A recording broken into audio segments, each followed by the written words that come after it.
Hey guys, it's Julian, and today I'm going to be showing you some tips about how to make modern minimal tech house style kick and bassline grooves, how to make it all work, kind of like understanding it, because the truth is, this is really the foundation of most house music, but especially this style of house. It's very much based on like if your kick and your bass are working right. So today, I'm going to be showing you how to do that and everything you need to know to make effective kicks and basses. Now, to go along with this video, I just dropped a new sample pack called Ultimate Modern Tech House Kick and Bassline Grooves Volume 1. The link is right in the top of the description. It's just $10 on my Bandcamp.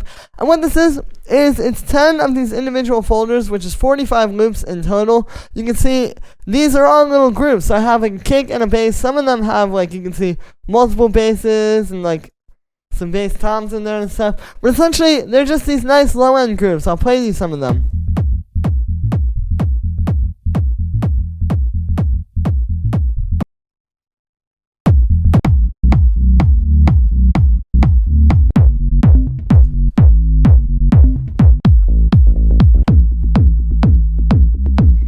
A bunch of really solid stuff in there, and yeah, these allow you to just drag these in, and you can take like the kick from one and the bass from another, or you could take like the high-end kick from one and the low-end kick from another. You could just use them as they are, but essentially it just gives you a really solid foundation to stand on for this style, so that you can start with something that sounds really good and start building some stuff around it, and then yeah, it's just going to give you a really solid template. The other thing here is that I've included these 5 bonus drum construction loop kits. You can see it's all these individual layers for each of these drum loops. Plus, I have 5 bonus Ableton templates in this style. And I'll play you some of those really quick too. So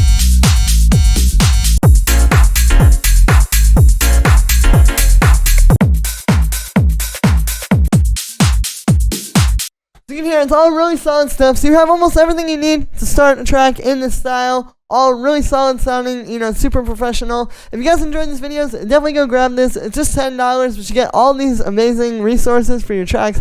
Plus, it really helps keep me going. I don't make a whole lot just off of YouTube ads, but with the sample packs and different stuff like this, I'm able to keep bringing you guys new videos every single day. And yeah, thanks so much for the support, guys, and let's dive in. So, I have right here a nice little kick and bass groove that I've set up.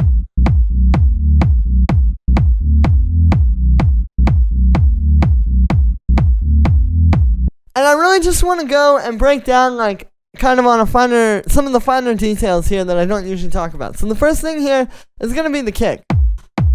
Now, a lot of times with these kinds of kicks, I tell you guys, you need to just start with a solid sample. And that's very true, but of course there is a little bit of work that has to go into making some very solid samples, right? Like, when you want to put together your little sample library of like a bunch of really solid kicks for you to work from when you're going to make tracks, you have to do something to get to that really good kick, right? Like, you're not just going to take any old kick and just sort of like magically it's going to be good. Like, you have to have something that's already solid to make a solid kick, right? So essentially what we're doing here, this is the process that I use to do that. And it's just a bit of multi-band distortion. Within the technique here, it's really treating it as a layer. So here's the dry kick. You can hear it's just like a nice fat 909 kick. And I'm also converting it to mono. And then what we're doing here is, like I said, it's just this distortion where we're just impacting the mids and highs. So the reason why we're doing this, and then you can see this is a dry chain. So again, here's without this. And then with it.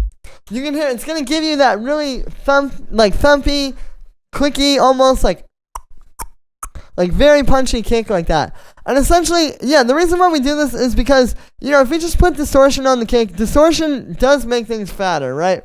The problem with that is that we can't just drop it on the full kick because we'll just get that, right? Like, that's a mess. And even if you try to dial that back, it's still messing up the low end. It's not really going to be that fat. But if we were just distorting the mids and highs, like if I put a high pass filter before that, notice what happens as I turn the high pass up.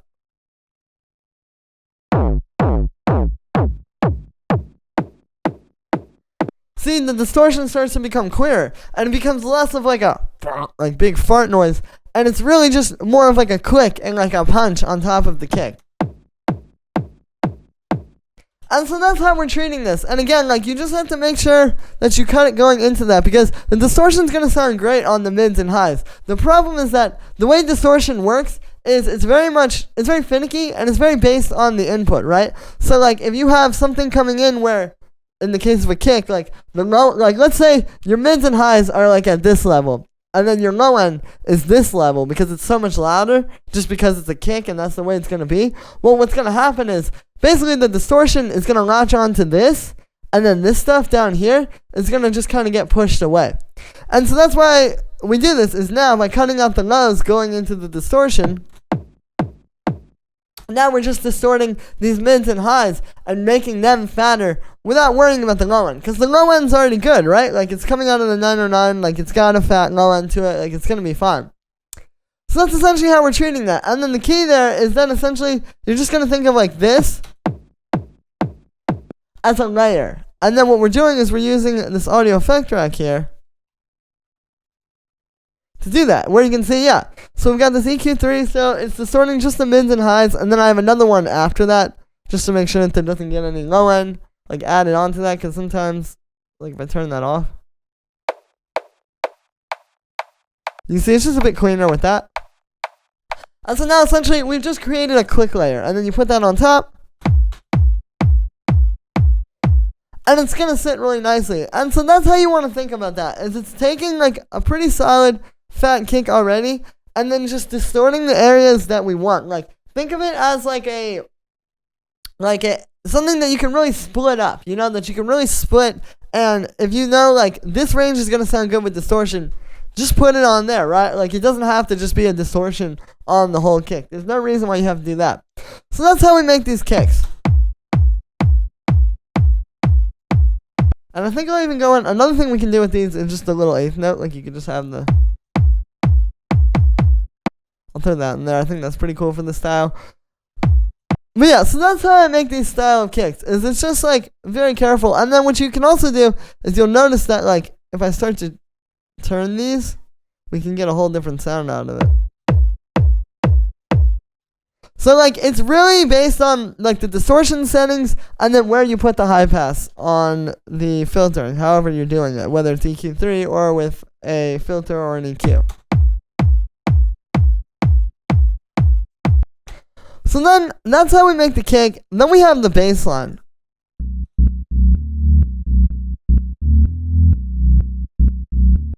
So here's the MIDI for the bass line. Now this bass is in B minor, and you'll notice, if you know what you're doing with the B minor scale, this is a very simple bass line, right? Because it's literally just root note, minor third, and then minor third and fourth. So it's literally just like 1, 3, 4. But what we're doing is it's that little kind of like tension there, where this first bar, you get the minor third. And then the second bar, you get the minor third, but then you get this note even higher, so you get the like that's like kind of building tension inside of the bass line there, essentially. And that's, I think, a really big thing, right? Because these bass lines are going to be really simple. I really want to use more than 3 notes, like, in any case. Like, really, like, 2, 3, maybe 4 notes if you have, like, an interesting scale, or if you're trying to do something in particular. But overall, like, yeah, I just think, like, not that many notes. And then it's going back to the sort of minimal thing. It's like seeing how much tension we can build within those 3 notes, rather than going and adding, like, a bunch of extra notes like that. And it doesn't always have to be about building tension. You know, a lot of times, like, you might just make one that's just like that, like, super simple. But overall, I think, like, if you want to keep it, like, exciting but still simple and catchy, you gotta understand, like, how to do little things with, like, small, like, little movements here, you know, just going from this note to this note. But it makes a world of difference with the way that we build it, while still being a very simple bass line. And, you know, also, again, like, it's not always just a simple bass line. Like, you might hear a track and think it's so simple, but a lot of times it's a long process of narrowing down to get to that simple thing. And then for the sound here, we have 2 layers. Now, there's a lot of different ways that you can do this, but the way I like to do it is starting with the sub.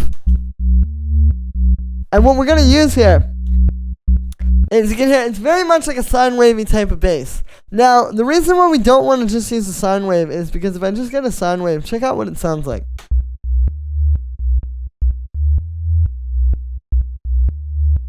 You can't really hear it that much, right? Like, it's not really that fat. It's just kind of like this, like, deep note that, like, really, as much as it might sound fat when you're in the studio and you turn your speakers up and you hit that low sine wave, it's not actually that fat of a sound. And the reason why is because you might have seen a second ago, I had the spectrum. And essentially, if you look at this, you'll notice that the sine wave, see how there's just that one point there? So that's what we call the fundamental harmonic. If you ever watched Seamless R back in the day, you've heard that word a million times. But essentially, yeah, that's the fundamental harmonic. Meaning, like, literally just, like, the note that's being played, and then there's no harmonic content on top of that. And that's not really going to be that fat, right? Because it's just that one harmonic. But then check out what happens if I switch this to a square wave, and then I low pass it. So it's still going to be same sine wavy bass, but now we have the fundamental. Plus we have that. Plus we got these harmonics over here.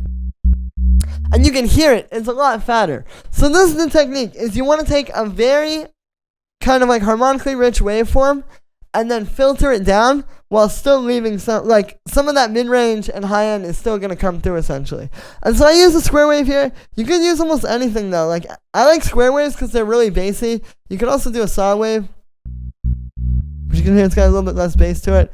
You can do both at the same time. You can make like an FM waveform and kind of create your own thing. But it's just that idea of like, rather than just using the sine wave, taking something that's very rich and then dialing it down. And then this is also just being a side chain, but you'll notice the sub is going to be pretty clean, right? Like, it's really just that fat sound coming out of the synth. And then we have this first layer, which you can hear is very deep, but it's actually not really meant to be in the low end. It's just in the mid-range, right? So we have the sub by itself, and then this one. So this just adds that fatness to the low end, and it's going to make the bass a lot more audible as well, right? Because if you just have that deep sub layer, you don't really hear it. Now there's something we can hear and something we can feel. And with this layer, this is made with operator. Now this is a pretty simple FM layer, but there's one trick to it. And the trick is essentially taking the second oscillator and bringing it down an octave. And the reason for that is this. If I put that back up, you can see the bass is actually playing like kind of high, right? But then when we bring that in, we get that deep like kind of thing to the sound. You know what I'm talking about. Like, you can hear it. And that's all that is. It's just a matter of taking that chorus pitch and bringing it down an octave on the second one. Because you just get kind of a more interesting feel there with the FM. And then that's also going into a low pass filter, so here's without that. And then with it. And then just have a bit of a high pass filter. And then it's being side chained to the kick. And again, with the basses in this style, you know, you really don't need too much processing. They're going to be pretty clean, you know, just like letting these sounds sound good in the synth and then just letting that shine in the track.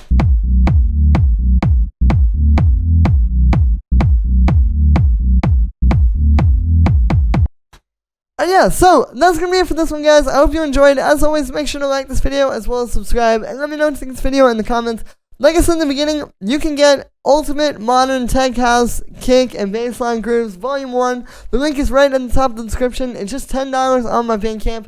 This really helps support me. Everyone definitely go grab it if you enjoyed this video and you want to have some really solid samples to work with. You know, you get the kits, which is 45 loops in total that you can take and make your own bassline, low-end grooves that are going to like really set your tracks up to be solid. You know, this is the foundation to a track. This is like 75% of what's making those house tracks that you hear on Beatport sound really good. It's just they have really good kicks and basses. So this gives you a really solid foundation to build on of a lot of different things that you can learn from and you can ultimately take to make your tracks better and hopefully get signed to the label of your dreams and get up there on the Beatport charts.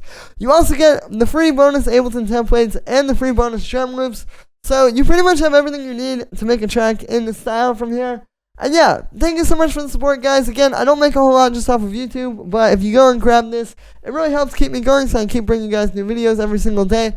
And yeah, thank you so much, everybody, and I'll see you tomorrow with another video.